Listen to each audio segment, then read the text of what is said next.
Welfare party of India হলো একটি ভারতীয় রাজনৈতিক দল।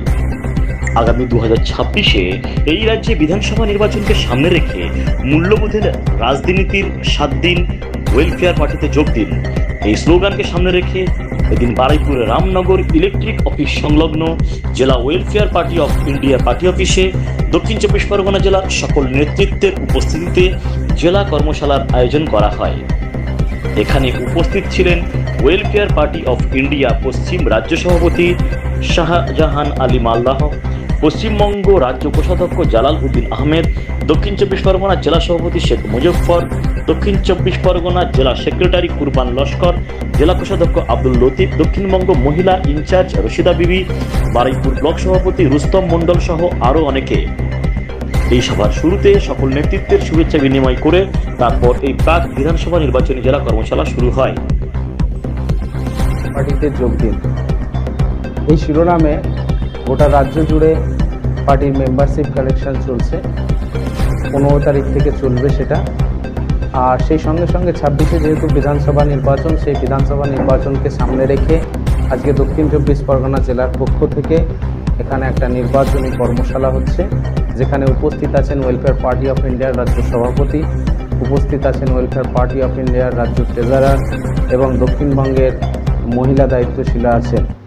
তো আজকে এই ব্যাপারে আমাদের বার্তা দেবেন রাজ্য সভাপতি সাহেব মোহাম্মদ শাহজাহান আলী সাহেব। 7 দিন ওয়েলফেয়ার পার্টিতে যোগ দিন, এই শীর্ষক ওয়েলফেয়ার পার্টির পক্ষ থেকে রাজ্য জুড়ে পার্টির সদস্য সংগ্রহ অভিযান করার সিদ্ধান্ত হয়েছে। সেই সাথে আগামী যে বিধানসভা নির্বাচন, সেই বিধানসভা নির্বাচনকে সামনে রেখে আমরা গোটা রাজ্য জুড়ে প্রস্তুতি নিচ্ছি। তারই অংশ হিসাবে আজ দক্ষিণ 24 পরগনা জেলায় জেলা কর্মশালার আয়োজন করা হয়েছে। এই কর্মশালার মধ্য দিয়ে আমরা পার্টির যে সমস্ত দায়িত্বশীল রয়েছেন, কর্মী রয়েছেন, তাদেরকে আগামী দিনের যে প্রস্তুতি, বিধানসভা নির্বাচনের প্রস্তুতি এবং সেই প্রস্তুতিকে সামনে রেখে সংগঠনকে ঢেলে সাজানো এবং সংগঠনের বার্তা, সংগঠনের মেসেজ গোটা রাজ্য জুড়ে পৌঁছে দেওয়ার জন্য জনগণকে, বাংলার লোকেদেরকে, বাংলার ভোটারদেরকে পার্টির সদস্য হওয়ার জন্য আমরা আহ্বান জানাচ্ছি। আমরা মনে করি ভারতবর্ষের যে কেন্দ্র সরকার, সেই কেন্দ্র সরকারের যে বিভেদকামী নীতি, এই বিভেদমূলক নীতির মধ্য দিয়ে সরকার ভারতবর্ষের যে ঐতিহ্য, সেই ঐতিহ্যকে বিঘ্নিত করছে। অন্যদিকে রাজ্যের যে শাসক দল, সেই শাসক দল এখানে যে আইনের শাসন যেটা থাকা দরকার, এখানে যে কর্মসংস্থান থাকা দরকার, এখানে সেটা খুবই অপর্যাপ্ত। এবং সেই সাথে বর্তমানে আমরা দেখতে পাচ্ছি যে বাংলার যে পরিযায়ী শ্রমিক, এই শ্রমিকরা বিভিন্ন রাজ্যে তারা নির্যাতিত হচ্ছেন, সেখান থেকে সেই রাজ্য থেকে আমাদের রাজ্যে ফিরে আসতে বাধ্য হচ্ছেন।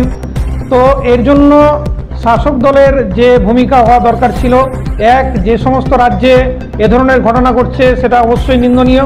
সেই সাথে বর্তমান যে রাজ্যের শাসক দল, সেই শাসক দলের যে ভূমিকা হওয়া দরকার ছিল, যে শাসক দল আজকে বলছে যে ওয়াকফ রাজ্যের কোনো সমস্যা নয়, ওয়াকফ নিয়ে আন্দোলন করতে হলে দিল্লি যান, কিন্তু অন্যদিকে যখন রাজস্থানে আমাদের রাজ্যের শ্রমিকরা নির্যাতিত হচ্ছে, সেখানে তাদের উপর বিভিন্ন রকমের জুলুম নির্যাতন চালানো হচ্ছে, সেই সমস্ত রাজস্থান হোক বা গুজরাট হোক বা মহারাষ্ট্র হোক বা দিল্লিতে হোক, সেই সমস্ত রাজ্যের মুখ্যমন্ত্রীদের সাথে কথা বলা বা সেখানে গিয়ে আন্দোলন না করে বরং তিনি এই রাজ্যেই তার কর্মীদের মাঠে ময়দানে নামাচ্ছেন এবং সেই সাথে পরিযায়ী শ্রমিকদেরকে ঘরে ফিরে আসতে তিনি অনুরোধ করছেন বা বার্তা দিচ্ছেন।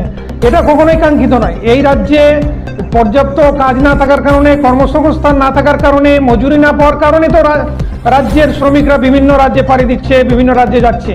তাহলে সেখানে তারা এখানে রাজ্যে ফিরে এসে তাদের জন্য কি কর্মসংস্থান, তাদের জন্য কি ব্যবস্থা, সেটার কোনো পজিটিভ কোনো ব্যবস্থা না করে তাদেরকে শুধুমাত্র ঘরে ফিরে আসতে বলা হচ্ছে, এটা কখনো কাঙ্ক্ষিত নয়।